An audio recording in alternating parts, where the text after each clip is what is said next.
Opinion Nation, why are black Republicans vilified? Kanye West is all aboard the Trump train. He loves the guy. This is what he tweeted out. I love when people have their own ideas. You don't have to be allowed anymore. Just be. Love who you want to love. That's free thought. I'm not even political. I'm not a Democrat or a Republican. Well, the Republican National Committee does not believe you, Kanye. It's actually using your Trumpian love not only to sell MAGA hats, but to sell black America on Republicanism.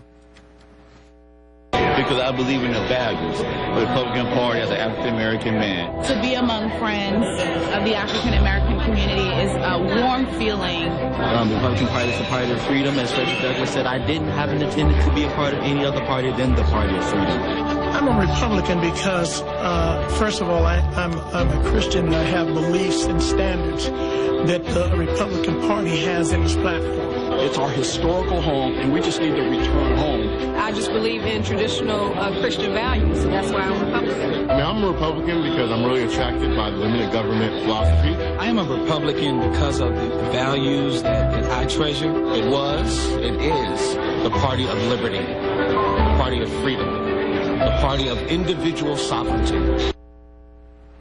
According to Pew Research, just 7% of African Americans identify as Republican or lean Republican. That's why Republican lawmakers were so psyched about Diamond and Silk, why they insisted they testify on Capitol Hill. Subtle and slowly, Facebook used one mechanism at a time to diminish our reach by restricting our page so that our 1.2 million followers would not see our content, thus silencing our conservative voices. Censorship is no hoax. It's real. It's wrong for these social media giants to suppress and disregard people by diminishing and denying them their free speech. Except there is no evidence Facebook or any other entity deliberately censored the ladies. Cynics might say Kanye West and Diamond and Silk may love Mr. Trump for reasons other than republicanism. Kanye wants to sell new albums and clothes, and Diamond and Silk? The Federal Election Commission records say the Trump campaign paid them more than $1,200 for, quote, field consulting. And look at all the publicity they're getting. If I sound skeptical, you're right. But I try to keep an open mind, hence the question. Opinion Nation, why are black Republicans vilified? Please comment on my Facebook page and on my Twitter feed. Please join the conversation with my guest. Joseph Pinion is a Republican strategist, and entertainment journalist Jawn Murray is editor-in-chief at alwaysalist.com. Welcome to both of you. So, Joseph, I'll start with you. Are you vilified because you're a Republican? Look, I think that it goes without saying that I think that there are individuals who have a negative opinion of people of color who identify with conservatism, who identify with the Republican Party. That is a reality. I think the larger issue that the party has faced, and particularly people of color who are promoted as Republicans have faced, is that there is a lack of demonstrated sincerity for people to deem their concerns for communities of color credible. And so I think that... So you're saying that the Republican Party, by promoting Kanye West's love of Mr. Trump, isn't the right kind of thing to put out there publicly?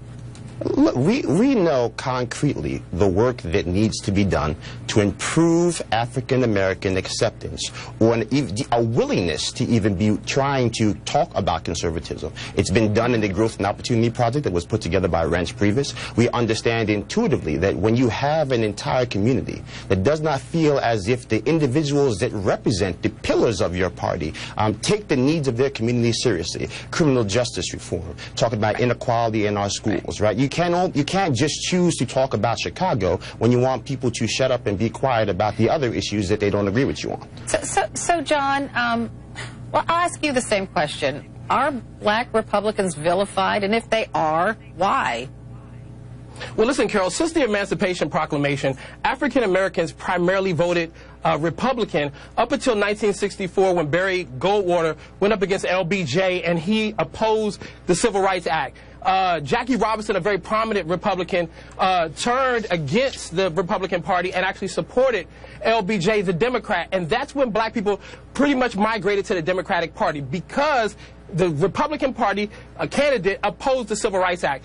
If you look at modern times, most people would say that a lot of the Republican Party policies, particularly the man that's in the White House right now, stand against civil rights and social justice. And so instead of promoting a man like Joseph Pinion and Michael Singletary and other very sensible progressive Republicans that are trying to fix the party within, you see people like Diamond and Silk, who I affectionately call Dumb and Dumber, and Stacey Dash, and other people like Sheriff Gary Clark and people like that, who really make a mockery of African-American work in social justice and civil rights. John, why do you call Diamond and Silk Dumb and Dumber? Because they have become caricatures of the African-American community. They shuck and they jive, and they're on social media, and they're pandering to a particular audience, and oh, by the way, have been paid to do it. And so they set us back 40, 50, 60 years in all the progress that African-Americans have made in this country, because they're doing it because they want fame. They're doing it because they want a reality TV moment. We know the only reality TV star that has come out of this particular administration is Omarosa. And so they're not going to have that moment, because the reality is that while people are entertained by them, they don't really take them seriously. Joseph, do you agree? Well, I do agree that there has been a lack of awareness by the party, and I don't think I'm alone in this, that you have individuals that they have chosen to promote that ultimately are not taken seriously by the community. I think that ultimately, when you talk about where we are right now, you know, I think people always want to talk about the party of Lincoln, and you have a right to be proud of the legacy of your party. But that legacy is only as strong as the work that you do in the present. And the work that we have done in the present has been underwhelming. I'm just curious, what about the HUD Secretary, Ben Carson? Right, but what we're talking about right now is really, you know, you're talking really about almost tokenism. You're talking about, and not against Ben Carson, but when you talk about how do you change the trajectory, right? How do you have a Republican Party, not even talking about just black people, that has gone from getting close to 70% of the Asian American vote back when George H.W. Bush ran for president, down to getting just 30% of that same demographic. The trend lines here are abysmal, right? And that's just a statistical reality. And so you can talk about the individuals that happen to still align with the Republican Party, because individuals like myself believe that there are actually core tenets that are valuable to all people. And I believe personally that, again, the issue isn't the principles of the Republican Party, but the fact that too many times those principles have not been applied equitably. And that, to me, is the broader issue that we're trying to deal with here. So, John, I just want to go back to Kanye West for a second, because Chance the Rapper came out in support and said, you know, black people don't have to be Democrats. They can be anything they want. And then he was vilified for saying that. And then he came out with another statement saying, oh, my gosh, you know, Kanye's my mentor. I admire him. I love him like a brother. I'm just standing up for him, but I didn't mean to hurt my community. Like, when you have to say things like that, I actually do think that's wrong, because Kanye can come out and say he loves President Trump, and he can say he's a Republican, and I find nothing wrong with it. How does that hurt the community?